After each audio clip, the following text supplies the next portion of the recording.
What's up, guys? Welcome back to the channel. Today we have two goals for this video. We're going to be putting a bumper on the 3rd gen, and then also we got our exhaust that's going to be going on. First things first though, I want to go over this bumper. When I was looking for a bumper online, I started out on Facebook Marketplace and Craigslist hoping to find a Hughes bumper that wasn't too bad in price. But what I ended up finding was a lot of the bumpers were already dinged up and scratched up pretty good, so I went online and I found this bumper, this whole kit actually, on eBay for $250. The kit comes with 2 new brackets that go on the frame of the truck, 10 bolts, 4 long bolts, and then also we have our license plate lenses.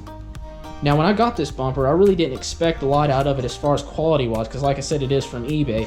But honestly, I'm quite surprised with how good of the quality. It looks just the same as the bumper that came off of it, as far as build quality and fit and finish. But I guess we'll see when it goes onto the truck what it looks like as far as the final product goes. One thing you don't want to throw away though, when you're taking off your old bumper, is your trailer pin connector plug-in. You want to keep this because the new one does not come with one, and if you throw it away, you won't have one. Okay guys, so in the last video you saw we were stripping this truck down, mainly the bumper, the spare tire, and then the gooseneck to have it undercoated and sandblasted. Now as you can see, this thing looks a whole lot better underneath compared to what it was. I mean, it really wasn't bad before, but this just really looks brand new underneath now. You can see everything's nice and shiny, nice. It's been sandblasted, primed, and painted, so we're good to go for years and years to come on this truck. Now, you remember me taking the gooseneck hitch, or the B&W gooseneck hitch off in the last video, as well as the bumper and the exhaust. I already went ahead and put the gooseneck hitch back on without really videoing it. It was kind of really an intensive install as far as how heavy the parts are, if you guys have ever installed one of these. So I really recommend having 2 people to do it if you're going to leave the bed on, which is the option we opted to go for. Okay, with you guys up to date on all the stuff that's been done to the 3rd gen since the last video, the only real thing to do now is to start putting the bumper on and get to the exhaust.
Wanted to take a break to let you know that when you're putting in the lights for the license plate, what you do is you put these in just like that, or just like that there, and then you put this plate in behind it. So this plate kind of slides in behind it, and that's what holds the lights into the bumper, which I thought there'd be some screws, but I guess apparently not.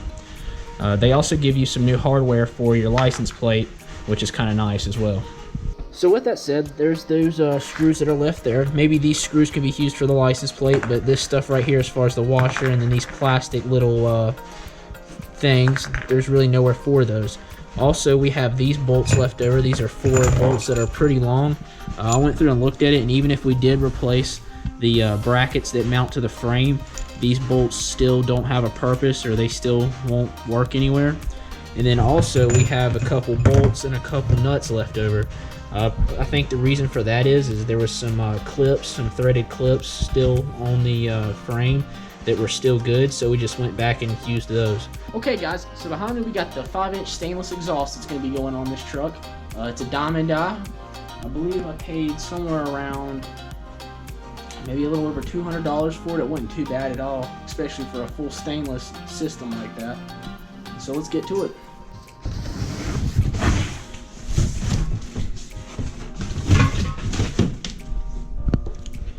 There it is, boys.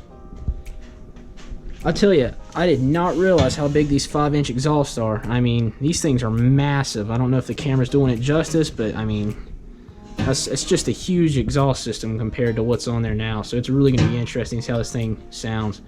And this is a 5-inch downpipe. So we got everything laid out on the table as far as hangers go. We have the back half of the exhaust, or the part that'll go right above the wheel, or the axle in the back, and the floor. And then we have all our straight pieces over here in the box.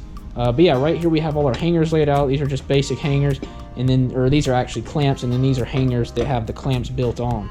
So the kit comes with some directions, which is really helpful because before, like I said, there was a lot of hangers and stuff, so it'd probably take some time to figure out. I mean, it could be done, but it would take a lot of time.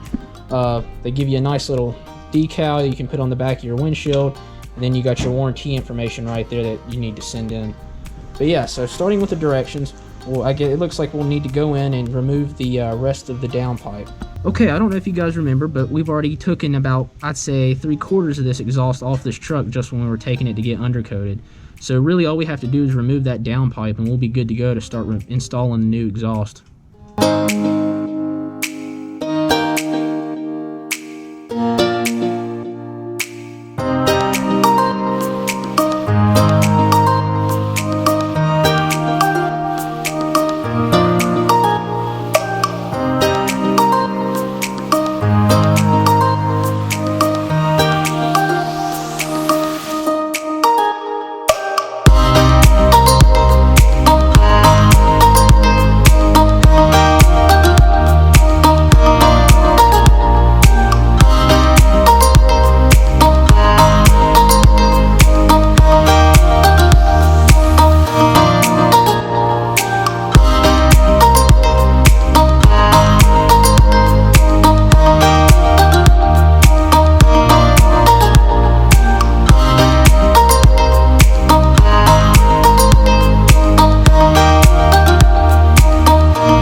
Okay, so with the exhaust install, we've run into a couple problems.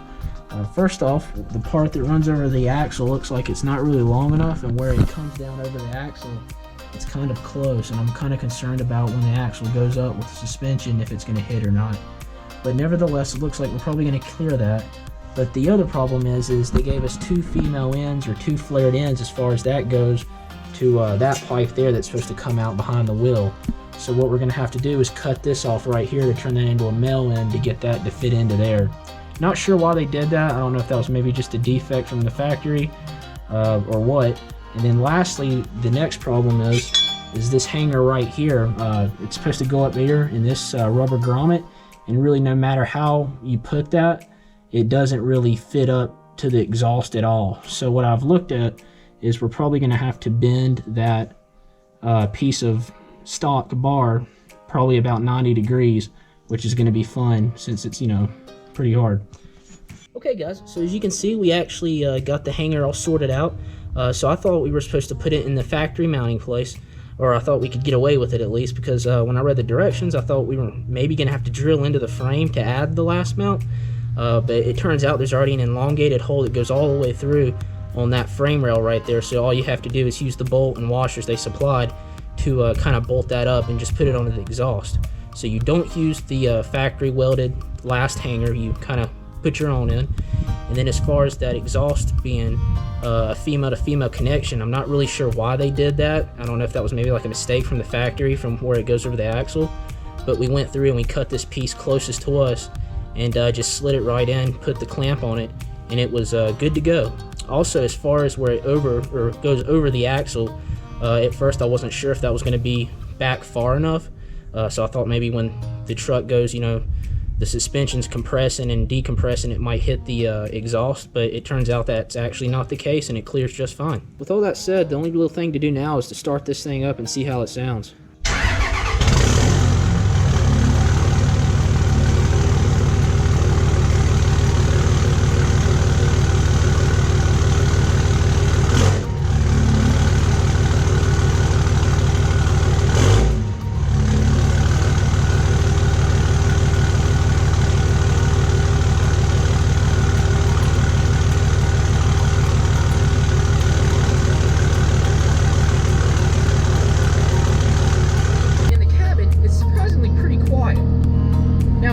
Truck, my second gen, that was just got kind of an axle cut off with it, and that thing is insanely loud. I mean, you can't even hear yourself think inside that truck. I'm not sure, maybe the 5-inch on this truck's so quiet because they did such a good job sound deadening the third gens, or maybe it's just since it's dumping out at the back, you really don't hear it a lot. I mean, the diesel powered Jeep's got more of a drone, and you can hear it inside the cabin louder than this thing. But with that said, when the windows are down, it sounds really good. And then when you get it past $2,000, this thing really starts to howl, and it sounds awesome. So with all that said, I hope you guys enjoyed the video. I hope you maybe learned something, or maybe just was entertained. But like I said, there's still some things we need to do to this truck.